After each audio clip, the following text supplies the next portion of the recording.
Welcome back to All Hands On, guys. So today we're going to be installing the fuel pressure gauge on my 2001 Dodge Ram 2500 24 valve. As you know, these trucks are it's very common for the VP44 pump, injection pump, to go bad on these trucks. So we're going to install the fuel pressure gauge just to have a little bit of extra security so that if I am losing fuel pressure, I know it versus just trying to guess. It does have a fast 165 fuel system. I did trade Shorty for this. So if those of you who follow me on Instagram know that Shorty was another short bed Dodge Cummins that I had. But this one is a 4-wheel drive. And I really like it. It runs good. It's already been pretty modified. It's got 100 horsepower injectors. It's got the fast 165 like I was telling you about. Aftermarket turbo. What else? ARP head studs. I talked to one of the previous owners. The head gasket has been recently replaced, so it's got quite a bit of work done. I've had to fix more cosmetic stuff than I did on Shorty. Jay? Oh, there you are. The AC wasn't working good. It wasn't blowing hard out of the vents. The vacuum lines were messed up. What else? Just really all cosmetic stuff. It's gonna need a heater core, so yeah, we're gonna be ripping the dash out of this thing before winter gets here. Right now it's August here in Texas. It's still really hot. It's probably gonna be hot up until October. Once I see that it's starting to change a little bit, we'll jump into that. But for now, I also want to show y'all something else, so hold on. Check it out, guys. This is a 1990 Jeep Cherokee Pioneer. It is 100% original stock, never been touched.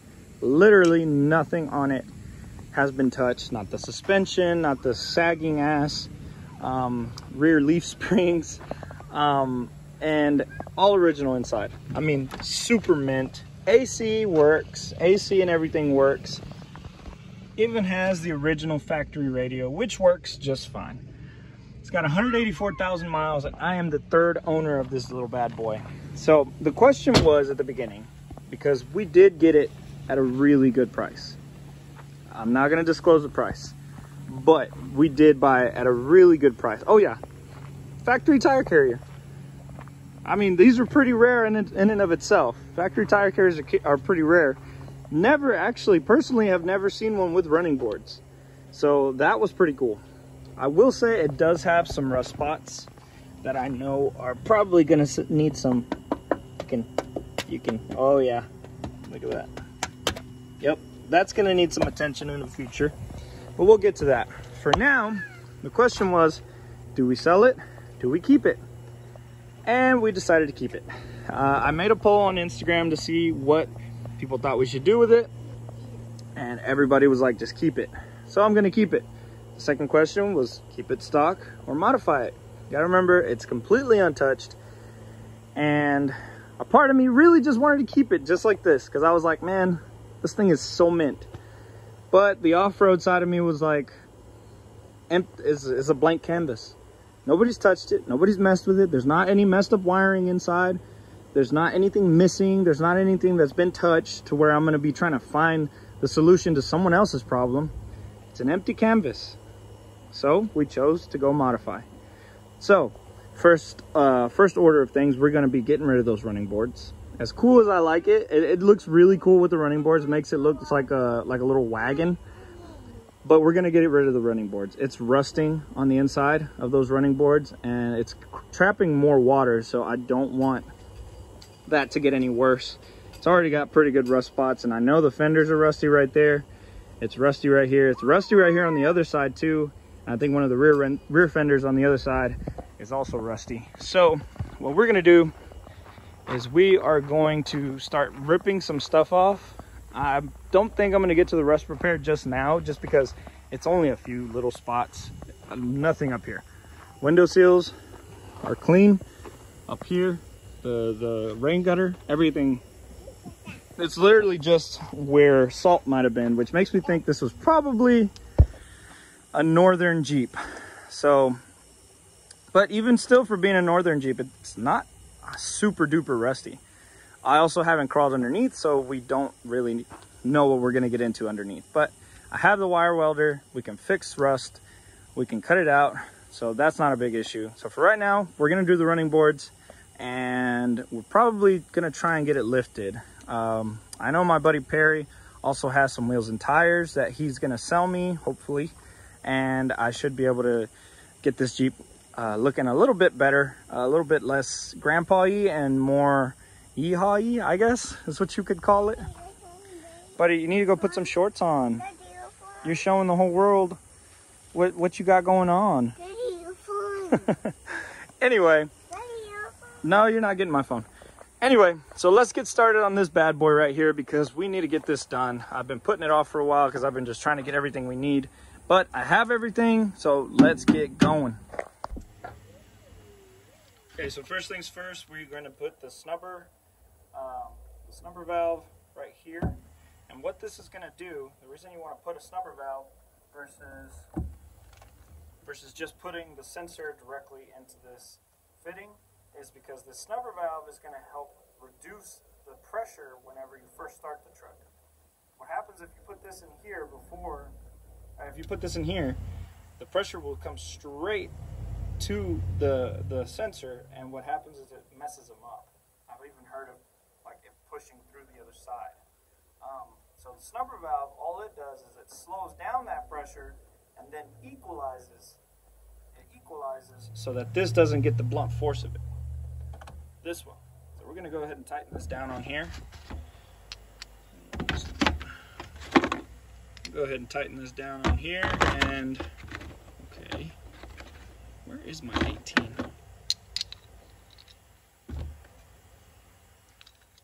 Get this nice and tight on here, and then we're going to install it. There we go. Well, that's nice and tight.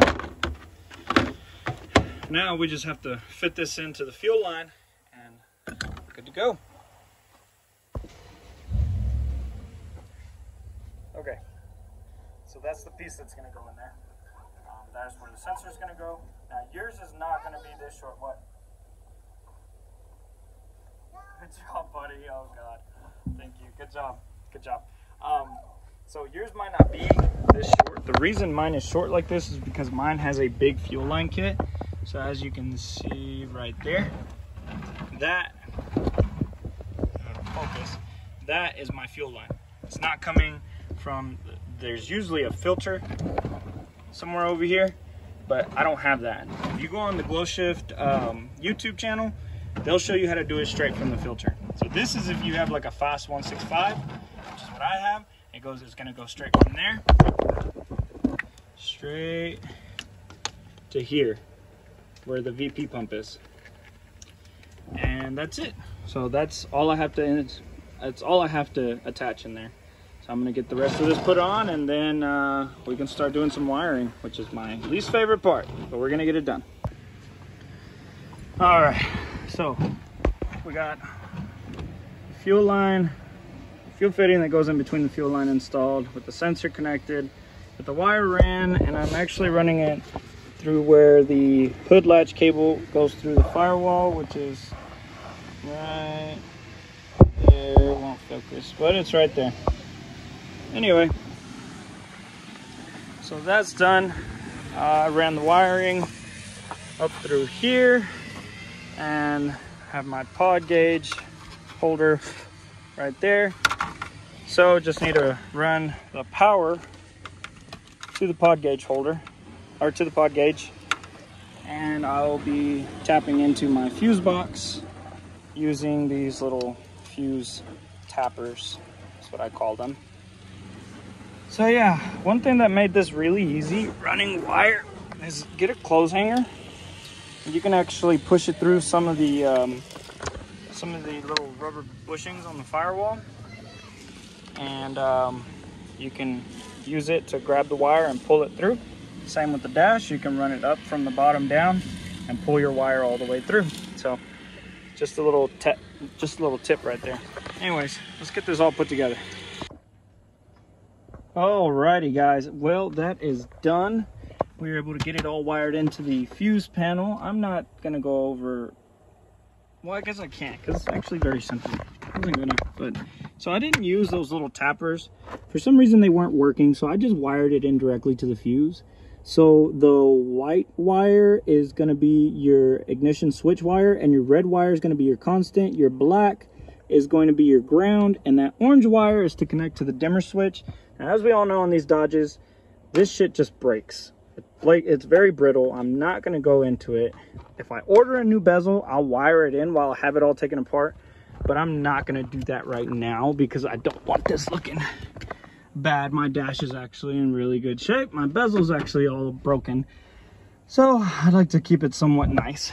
But what I was able to tap into was the power amp number 4 is a constant, it's a constant feed, and the radio, the number 8, is the ignition on, and that was it.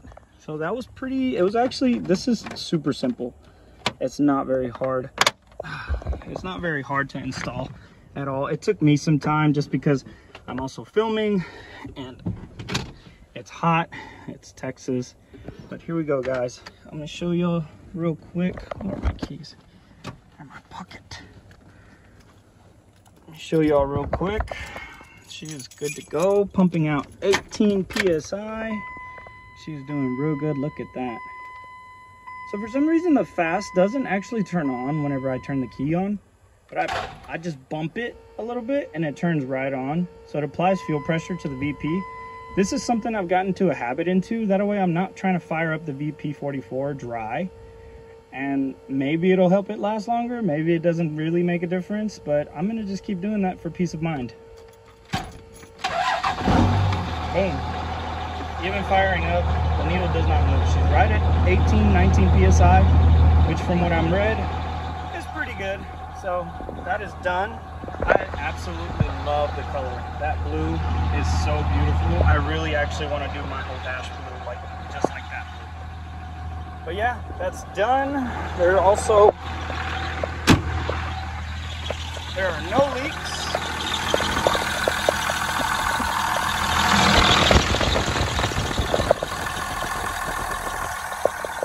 Leaks, and yes, I am gonna fix that squeaking belt eventually, but not right now. And that's it, guys. That is it. That is installed. That gives me peace of mind. We have a camping trip up to Turner Falls in about 2 weeks, so I'm just trying to get this thing as ready as she can be to make that trip. It's only a 2.5 hour drive, but I am gonna be towing a side-by-side, which isn't heavy, but I just want this thing to do what it's supposed to. So yeah, I will start making some videos on that maybe next weekend. I know it needs a headliner. I know it needs those running boards done. So we will see what we get done on Dusty. That is what we're naming that Jeep. That Jeep's name is Dusty. Have not figured out a name for the Dodge. So yeah, need to figure out a name for the Dodge. With Dusty, it came easy because it was just an old grandpa truck and it had about an inch of dust whenever we got it, but not sure about the Dodge. Anyway, thanks guys for following along. This is Jimmy with All Hands On. And if you'd like, please subscribe, hit the like button. Go follow me on Instagram. Instagram is really where I'm at. I make these videos very rarely, but Instagram, I'm almost always on. You always see updates on things that I got going on. You'll see whether I bought or sold any of these vehicles, because I'll be honest, sometimes these vehicles don't even last me a week. But for now, I'm pretty happy with where I'm at. I got this nice Dodge. I got that really nice Jeep. So we're just going to go from there. Anyways, see you guys later. Stay safe.